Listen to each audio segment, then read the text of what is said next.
കാലത്തിന്റെ ചുവരെഴുത്ത് വായിക്കാൻ കഴിയാതെ പോയാൽ സമീപഭാവിയിൽ പള്ളികൾ കാലിയാകുന്ന സ്ഥിതി ഉണ്ടാകുമെന്ന് ശ്രേഷ്ഠ കാതോലിക്ക ബസേലിയോസ് ജോസഫ് ബാവ വൈദികരെ ഓർമ്മപ്പെടുത്തി. വിശ്വാസികളെ ചേർത്ത് പിടിക്കുകയും അവരോട് ആശയവിനിമയം നടത്തുകയും വേണം.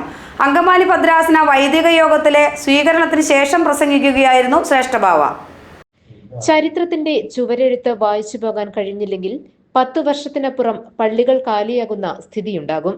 വിദേശ രാജ്യങ്ങളിലേക്ക് കുടിയേറുന്നവർ മടങ്ങിവരാൻ സാധ്യതയില്ലാത്തതിനാൽ സഭയിൽ വൃദ്ധജനങ്ങൾ മാത്രമാകും. സഭയുടെ നിലനിൽപ്പിനെ ബാധിക്കുന്ന പ്രധാനപ്പെട്ട വിഷയമായി ഇതിനെ കാണണമെന്ന് ശ്രേഷ്ഠ കാത്തോലിക്ക ബസേലിയോസ് ജോസഫ് ബാവ വൈദികരോട് പറഞ്ഞു. നമ്മൾ ജീവിക്കുന്ന സമൂഹം വലിയ മാറ്റങ്ങളിലൂടെ പോകുന്ന ഒരു കാലഘട്ടമാണ്. ചരിത്രത്തിൻ്റെ ചുവരെഴുത്ത് വായിച്ച് മുന്നോട്ട് പോകാൻ നമുക്ക് സാധിച്ചില്ല എങ്കിൽ തിരുമേനി ഇവിടെ കൽപ്പിച്ചതുപോലെ ഒരു 10 വർഷം 20 വർഷം കഴിയുമ്പോൾ നമ്മുടെ ദേവാലയങ്ങളുമൊക്കെ എംപ്റ്റി ആകാനുള്ള സാധ്യതകൾ വളരെ വിദൂരതയിലല്ല എന്ന് നമ്മൾ മുന്നമേ കാണേണ്ടതായിട്ട് വരും. 2 കാരണങ്ങളാണ്. ഒന്ന് മൈഗ്രേഷൻ ഉണ്ടാവുന്നത് ക്രിസ്ത്യൻ കമ്മ്യൂണിറ്റീസിൻ്റെ ഏറ്റവും കൂടുതൽ മൈഗ്രേഷൻ നടക്കുന്നു.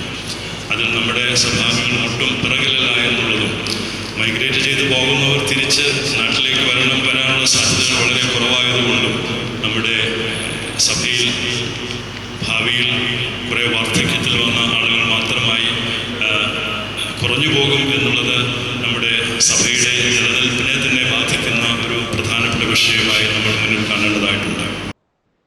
വിശ്വാസികളെ ചേർത്ത് നിർത്താൻ കഴിയേണ്ടതുണ്ട്.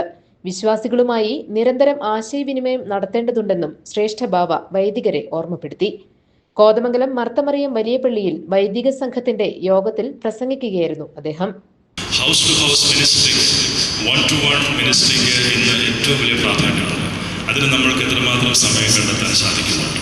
നമ്മൾ പള്ളിയിൽ പോകുന്നു, പ്രാർത്ഥിക്കുന്നു, കുർബാന ചെല്ലുന്നു, ഒരു മെസ്സേജൊക്കെ കൊടുക്കുന്നു, അത്യാവശ്യം ഹൗസ് വിസിറ്റൊക്കെ നടത്തുന്നുള്ളതല്ലാതെ വൺ ടു വൺ ഉള്ള ഒരു ഇൻ്ററാക്ഷൻ ഇന്ന് ഏറ്റവും അത്യാവശ്യമാണ്. നമ്മുടെ വിശ്വാസികൾ, പ്രത്യേകിച്ചും വാർദ്ധക്യത്തിലായിരിക്കുന്നവർ, പുരോഹിതന്മാരുടെ സാന്നിധ്യം, അവർ വാർദ്ധക്യത്തിൽ ഒറ്റപ്പെട്ട് കഴിയുന്ന അനേകം ആളുകളുണ്ട്. അവർക്കൊക്കെ നമ്മളെ കാണാൻ, അവർക്ക് വേണ്ടി പ്രാർത്ഥിക്കാൻ, അവർക്ക് ആവശ്യമുള്ളതൊക്കെ എത്തിച്ചു കൊടുക്കുവാൻ, അവർക്ക് പറയാനുള്ളത് കേൾക്കുവാൻ ഉള്ള ഒരു ലിസണിങ് ഇയർ, അവരെ ഒന്ന് കണ്ണു തുറന്ന് കാണുവാനുള്ള ഒരു നല്ല കണ്ണും ഒരു നല്ല മനസ്സും ഒക്കെ നമുക്ക് ഉണ്ടാകുമ്പോൾ മാത്രമാണ് ഈ ജനം യഥാർത്ഥത്തിൽ നമ്മുടെ കൂടെ നമ്മോടൊപ്പം നിൽക്കുകയുള്ളൂ എന്നുള്ളത് നമ്മൾ മനസ്സിലാക്കും.